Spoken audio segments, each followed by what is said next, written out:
Now, one of the scriptures that gets all interpreted in a whole lot of ways is this passage of scripture that tells us that the woman is supposed to submit to the husband.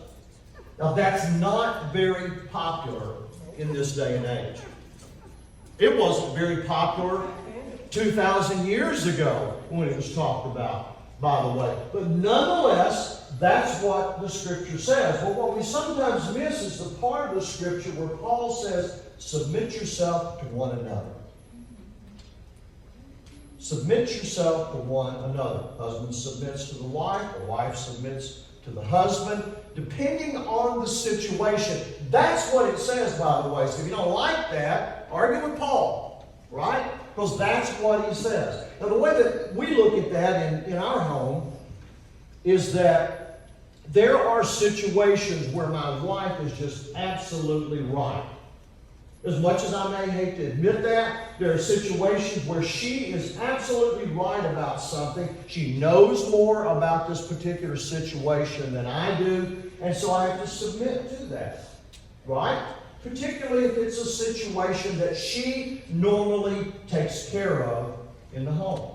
Now, the flip of that is that there are going to be some things that I know more about than she does. For instance, I take care of the finances in our home. So when she has a question about that, I will answer that, but I'm the one that's taking care of that on a daily basis, and so she kind of submits to that. Does everybody get what we're talking about here? There is a mutual submission that takes place, and I can tell you we'll be married 49 years this year, and I want to tell you that it will make a marriage work.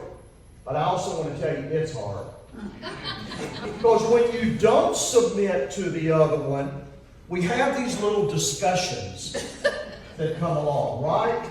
These discussions where for some reason one of the two wants to discuss real loudly. Because we feel like our opinion matters more. Or here's the thing. I mean, when you give your opinion about something, you wouldn't dare give it unless you thought you were right. Right? You think that you're right. And sometimes you just want to say, hey, I'm right about this. I have said those very words in our home. I didn't win. But I'm telling you, I have said, hey, I'm right about this. I got more facts about it, or whatever it is that you feel.